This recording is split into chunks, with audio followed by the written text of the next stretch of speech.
नमस्कार, आप देख रहे हैं कालचक्र। मैं हूं श्रद्धा और मेरे साथ हैं प्रश्न कुंडली विशेषज्ञ पंडित सुरेश पांडे जी। पंडित जी, बहुत बहुत स्वागत है आपका। नमस्कार।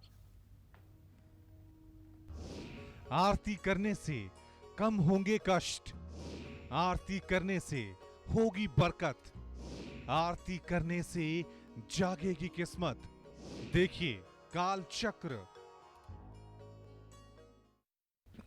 चलिए बात करेंगे आरती की। आरती करने का सही तरीका, समय और दिशा के बारे में जाने, लेकिन उससे पहले पंडित जी से आरती करने का शास्त्रीय और वैज्ञानिक आधार क्या है वो जान लेते हैं। पंडित जी, आरती हर घर में होती है और पूजा के बाद आरती मैंडेटरी होती है, ये मैं कहूँ तो गलत नहीं होगा, लेकिन वैज्ञानिक दृष्टिकोण से और शास्त्रीय दृष्टिकोण से क्या आधार है? देखो, सनातन धर्म में अग्नि को शुद्ध माना गया है। पूजा के अंत में आराध्य के सामने एक विशेष विधि से घुमाई जाने वाली जलती हुई लौ को ही आरती कहते हैं। आरती के महत्व के बारे में स्कंद पुराण में बताया गया है कि आरती को नीराजन भी कहा जाता है। पूजा पाठ में जो त्रुटि रह जाती है, आरती से उसकी पूर्ति होती है। आरती को लेकर स्कंद पुराण में कहा गया है, मंत्रहीनम क्रियाहीनम यत्पूजनम हरे सर्वे संपूर्णता मेति कृते नीराजने शिवे। अर्थात पूजन मंत्रहीन और क्रियाहीन होने पर भी नीराजन अर्थात आरती कर लेने पर उसमें सारी पूर्णता आ जाती है, ऐसा स्कंद पुराण का कहना है। देव पूजन से सकारात्मक शक्तियां हमारे मन को प्रकाशित कर दें, इसके लिए आरती बहुत जरूरी है। अब मैं आपको आरती के वैज्ञानिक महत्व के बारे में बताना चाहूँगा, यथा ज्ञान जो मुझे बुद्धि है उसके आधार पर। 5 बत्तियों वाले दीपक से आरती की जाती है, जिसे पंच प्रदीप कहा जाता है। ये पांचों तत्व यानी छित जल पावक गगन समीर, आकाश पवन अग्नि जल और पृथ्वी तत्व को दर्शाता है, जो हमारे अंदर अपने से पहले से मौजूद है। भगवान की आरती करने से लव से सत्व आवृत्तियां उत्पन्न होती हैं, जो धीरे धीरे राजस आवृत्तियों में परिवर्तित हो जाती हैं। ये आवृत्तियां आरती करने वाले की आत्मा के चारों ओर एक सुरक्षात्मक कवच बना देती हैं, जिससे तरंग कवच कहते हैं। आरती करने वाला व्यक्ति जितनी श्रद्धा से आरती करेगा, ये कवच उतना ही मजबूत होगा, इसमें कोई दो राय नहीं है। जय मां विंध्यवासिनी। तो आरती करने का शास्त्रीय आधार क्या है, वैज्ञानिक आधार क्या है, ये तो जाना है, लेकिन क्या सही विधि है, सही तरीका, ये भी जानेंगे। कॉलर हमारे साथ जुड़ चुकी हैं। उससे पहले आशा जी कोलकाता से। आशा जी, स्वागत है, बात करिए पंडित जी से। प्रणाम पंडित जी। हाँ, सदा सुखी रहिए, जोर से बोलिए। हाँ, मैं आशा कलकत्ता से बोल रही हूँ जी। मेरी एक पुत्री है, एक पुत्र है। पुत्री का जन्म डेट है 89 जुलाई। सवाल पूछिए आप आशा जी। 11 सितंबर 89 जुलाई। उसकी शादी नहीं हो रही है और पुत्र है, वो 94 का पैदा है। पुत्री का नाम हर्षिता राय है। चलिए ठीक है। आप लोगों का फ़ोन नहीं लगता है तो आप लोग पहला शिकायत यही करते हो कि पंडित जी आपका फ़ोन नहीं लगता है। कैसे फ़ोन लगेगा, आप फ़ोन लगने का उपाय बताइए। और जब फ़ोन लगता है तो सब बुद्धि आपकी गायब हो जाती है, तब ना आपको सन याद रहेगा, न महीना याद रहेगा, न समय याद रहेगा। आधा अधूरा आप लोग प्रश्न करोगे। आशा जी, आपको आपके बेटी के विवाह के लिए जो चिंता है, उसके लिए आपने जो प्रश्न किया है तो मैं बता देता हूँ। देखो, सूर्य और मंगल का इत्तेसाल हो गया है। इस साल भगवान ने चाहा तो 23 अप्रैल 2023 के बाद से और मई 2023 के बीच में आपके बेटी के विवाह का विधान बन जाएगा और अच्छा विवाह हो जाएगा।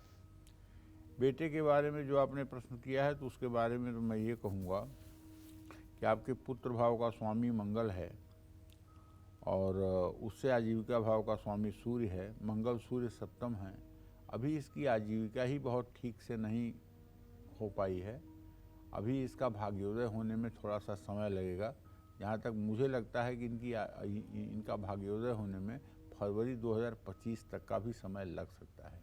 बेटे को चाहिए कि नित्य हनुमान चालीसा का पाठ करे, मंगलवार को हनुमान मंदिर जाए, हनुमान मंदिर में एक नारियल, लड्डू और तुलसी के पत्ते का प्रसाद चढ़ाए।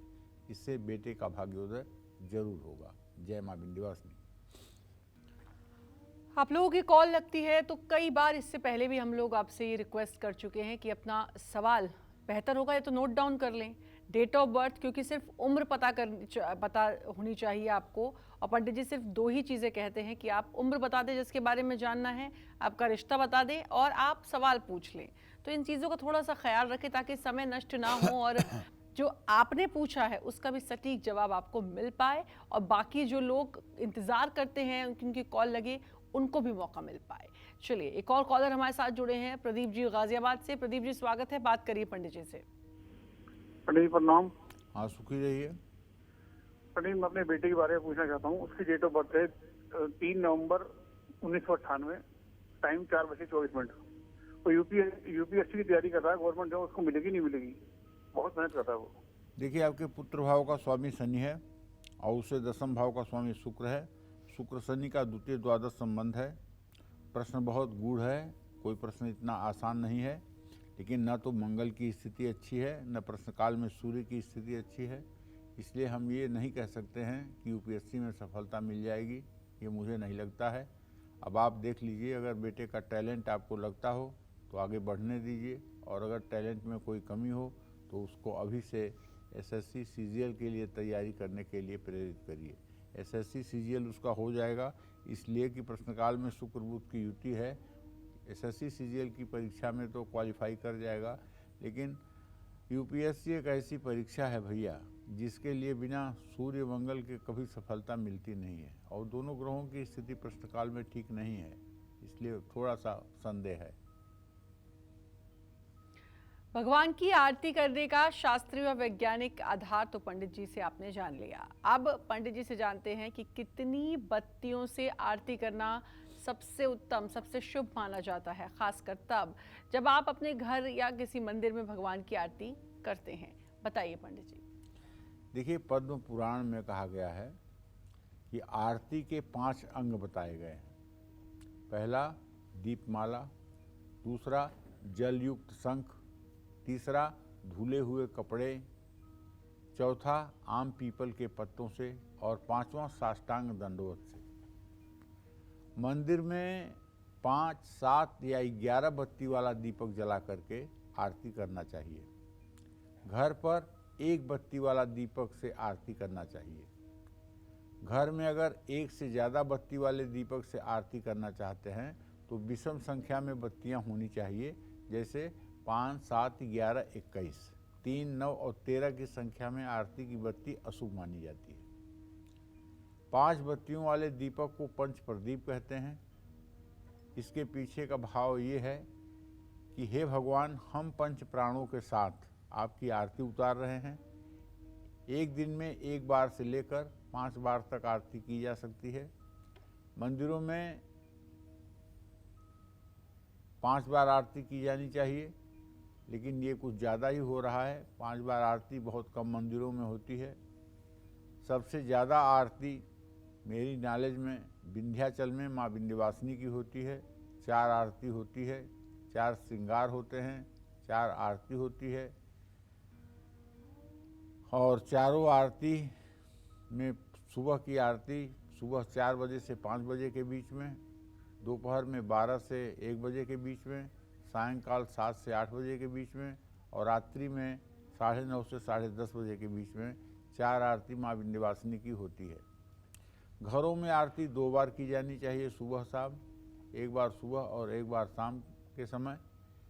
अगर 2 बार भी आरती घर में हो रही है और ख़ास करके दिए के साथ कपूर से आरती हो रही है और आरती बोल बोल करके आरती हो रही है, तो आप विश्वास करिए, जिस घर में राम दरबार का चित्र हो और बोल करके आरती की जाती हो, कपूर से आरती की जाती हो, उस घर में कभी कलह नहीं हो सकता है, उस घर में कभी रोग नहीं हो सकता है, उस घर में कभी कुमति नहीं हो सकती है। ये सब बातें आजमाई हुई हैं। आप भी अगर अपने घर को नंदन वन जैसा बनाना चाहते हैं, आप भी अपने घर को स्वर्ग जैसा बनाना चाहते हैं, तो आज ही संकल्प लीजिए कि नित्य आप प्रभु श्री राम की, राम दरबार की आरती करेंगे, राम दरबार की आरती करेंगे।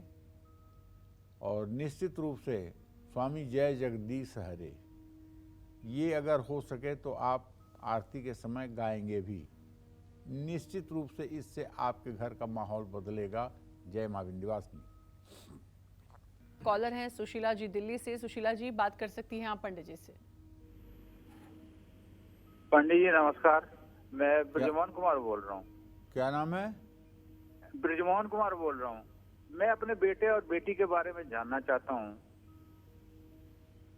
बेटे का जो डेट ऑफ बर्थ है जो है ना 10 जुलाई 2000 रात 11:30 बजे का जन्म है, और बेटी है रचना कुमारी 10 फरवरी 2003 की है। उसका है जन्म 4 बजे शाम की। इसका जो है ना ये सफदरजंग मेडिकल कॉलेज में एमएलटी कर रही है। इसका आगे का लाइफ क्या रहेगा और बेटे का लाइफ क्या रहेगा? बेटे के शादी के लिए हम सोच रहे हैं सर। देखिए ऐसा है, अगर मैंने आपका प्रश्न सही सुना है तो आपने अपने बेटे की बर्थ डेट 2010 बताया है। अगर 2010 बताया है तब तो बच्चा बहुत छोटा है, अभी उसके बारे में कोई जिज्ञासा आपकी जो है निराधार है। बेटी के बारे में आपने जो बताया है उसके आधार पर मैं बताना चाहूँगा, भविष्य इसका अच्छा है। जिस क्षेत्र में हाथ आजमाएगी वहीं सफल हो जाएगी, और इसका पारिवारिक जीवन भी अच्छा होगा।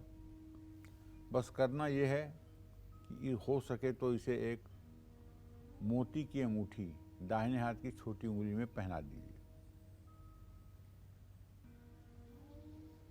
चलिए बात करें, कॉलर जुड़ चुकी हैं निर्मला जी श्रीगंगानगर राजस्थान से। निर्मला जी, बात कर सकती है पंडित जी से। राम राम पंडित जी। राम राम। पंडित जी, मुझे अपनी बेटी और जमाई के बारे में पूछना है। मुझे बेटी का डेट ऑफ बर्थ है 22 अगस्त 93 और जमाई का 14 मई 92।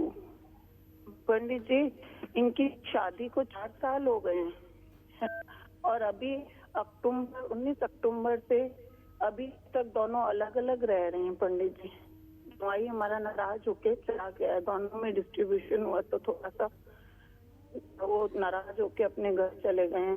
तो ये रिश्ता टिकेगा पंडित जी, और आगे कैसा रहेगा? और चलिए, आपका प्रश्न जो है, आपके पंचम भाव का स्वामी बृहस्पति है और उससे सप्तम भाव का स्वामी बुध है। आपके बेटी और दामाद में आए दिन मतलब कि वाक युद्ध होता रहता है, विचारों में गतिरोध बना रहता है, जिसके कारण ये एक दूसरे से इस समय दूर भी हैं।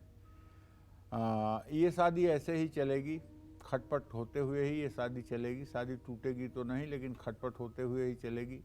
कुछ दिन चलेगी, कुछ दिन टूटे, कुछ दिन खराब होगी। इस तरह से आप अपने बेटी को कहिए कि वो राम रक्षा स्तोत्र का रोज़ पाठ किया करे। अगर वो राम रक्षा स्तोत्र का रोज़ पाठ करना शुरू कर दे और राम दरबार की आरती करना शुरू कर दे तो शायद उसके वैवाहिक जीवन में समरसता आ जाएगी और उसके पति का भी स्वभाव ठीक हो जाएगा। पति और पत्नी दोनों को चाहिए कि राम दरबार की पूजा करें और राम रक्षा स्तोत्र का पाठ करें। इससे इनके वैवाहिक जीवन में शांति रहेगी।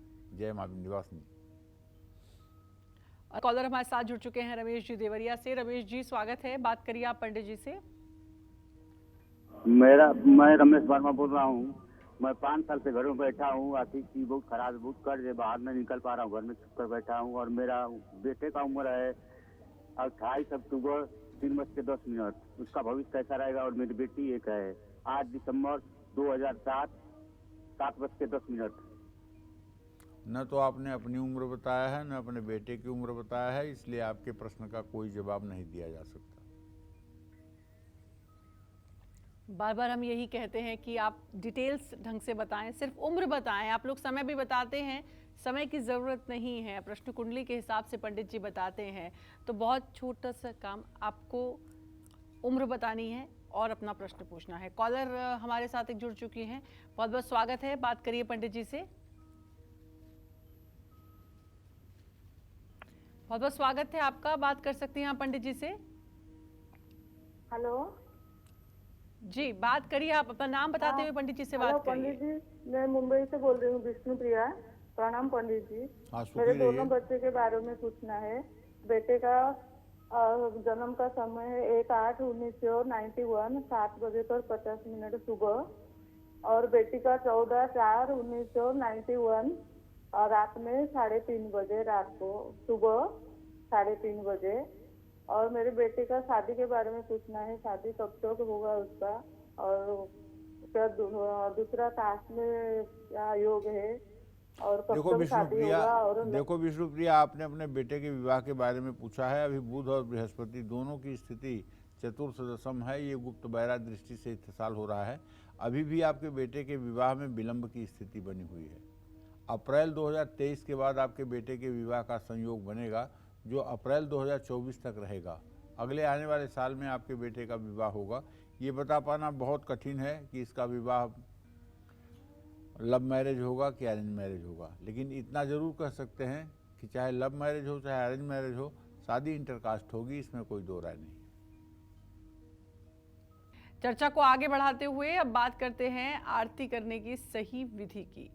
अलग अलग देवी देवताओं के सामने आरती घुमाने की संख्या क्या होनी चाहिए, किस देवी देवता के सामने कितनी बार आरती करनी चाहिए, आइए ये भी जानते हैं पंडित जी से। बताइए पंडित जी। भगवान की आरती करते समय ओम की आकृति बनानी चाहिए। आरती की थाली ऐसे बनाएं कि जैसे आप हवा में ओम लिख रहे हैं। आरती को ऐसे घुमाएं जैसे आप ओम लिख रहे हैं और पूरा ओम लिख रहे हैं। अलग अलग देवी देवताओं के सामने आरती घुमाने की संख्या भी अलग अलग शास्त्रों में वर्णित है। जैसे भगवान श्री हरि विष्णु से संबंधित 12 अंक से 12 बार आरती दिखानी चाहिए। नारायण का मंत्र 12 अक्षरी है, ओम नमो भगवते वासुदेवाय। इसलिए भगवान विष्णु के सामने 12 बार आरती घुमानी चाहिए। भगवान शिव के 3 नेत्र हैं और 5 मुख हैं। शिव परिवार जो मंदिर के गर्भ में विराजता है, उसमें शिव जी के साथ साथ जगदम्बा, शिव के दोनों पुत्र नंदीश्वर विराजते हैं। इसलिए शिव जी की 3 या 5 बार आरती की जानी चाहिए। भगवान सूर्य 7 किरणों से युक्त हैं। उनके रथ में 7 घोड़े हैं। इसलिए सूर्य नारायण के सामने 7 बार आरती घुमानी चाहिए। माँ दुर्गा के 9 स्वरूप हैं। माता का नवारण मंत्र 9 अक्षरों का है। इसलिए माँ दुर्गा के सामने 9 बार आरती घुमानी चाहिए। इस तरह से अगर आरती घुमाई जाए तो उसकी सही विधि और विधा होगी और उसका पूरा फल मिलेगा। देखिए, कर्मकांड तो शास्त्र सम्मत करने का ही फल है। कर्मकांड अगर अपने मन से किया जाएगा और अपने स्व दिमाग से किया जाएगा, कर्मकांड में अगर अपना विचार लागू करेंगे तो अनर्थ हो जाएगा। क्योंकि भगवान श्री कृष्ण से अर्जुन ने पूछा कि हे प्रभु, जो लोग आपकी भक्ति पूरे हृदय से करते हैं और दिन रात आपको याद करते हैं, लेकिन शास्त्र सम्मत आचरण नहीं करते हैं, शास्त्र में बताई हुई विधि से आपकी उपासना नहीं करते हैं, बल्कि अपने विधि से वो आपकी उपासना करते हैं, ऐसे लोगों को आप क्या कहेंगे? भगवान कहते हैं कि ऐसे लोगों की जो पूजा होती है वो पूजा तामसी होती है और ये पूजा कदापि स्वीकार नहीं है। तो इसीलिए गोस्वामी तुलसीदास जी ने भी लिखा है कि कलिमल ग्रसे धर्म सब लुप्त भय सदग्रंथ, दम्भिन निजमत कर प्रकट किए बहुपंथ।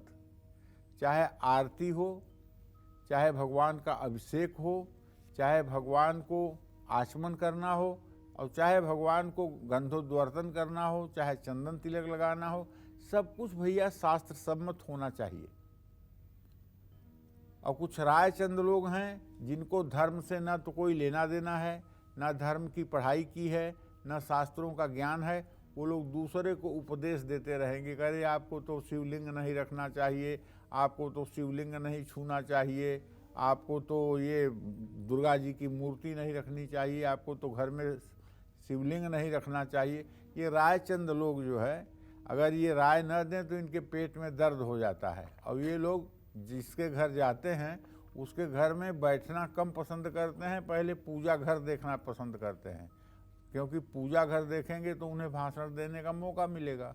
और मैं अपने दर्शकों से कहता हूँ कि चाहे जितना घनिष्ठ रिश्तेदार हो उसको सब कुछ दिखाओ, लेकिन पूजा घर मत दिखाओ। गोपनीयम प्रयत्नेन स्वयो निरीव पार्वती, अपने उपासना का स्थान किसी को नहीं दिखाना चाहिए, अपने गुरु के अलावा अपने उपासना का स्थान किसी को नहीं दिखाना चाहिए। वाहवाही और प्रशंसा के लिए का आपने बढ़िया मंदिर बनवाया है, अगर आप दिखा रहे हैं तो इसका नुकसान, इसका खामियाजा भी आपको भुगतना पड़ेगा। जय मां विंध्यवासिनी। और कौन से देवी देवता हैं जिनकी आरती करने की सही विधि क्या होनी चाहिए, सही विधि क्या है, जानते हैं पंडित जी से, बताइए पंडित जी।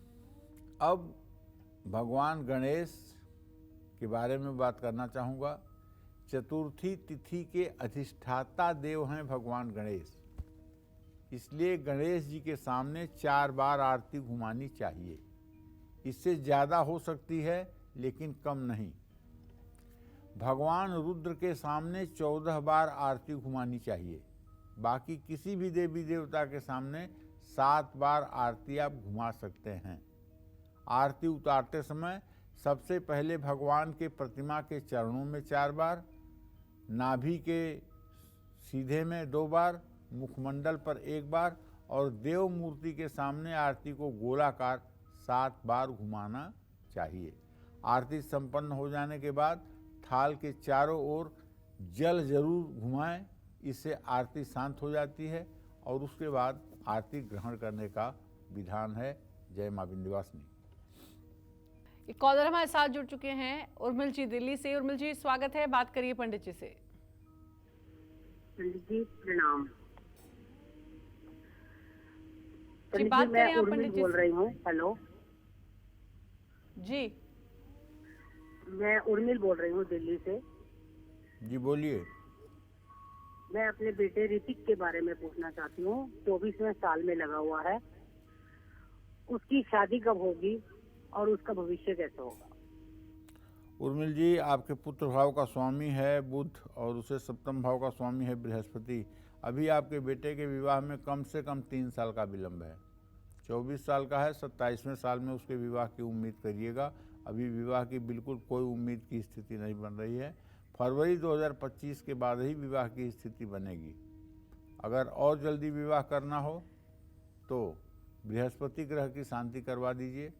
3 किलो चने की दाल, 3 मीटर पीला कपड़ा, 1 दर्जन केला, चीनी, नमक, हल्दी, 1-1 पैकेट बृहस्पतिवार के दिन किसी मंदिर में 5 बार दान करवाइए।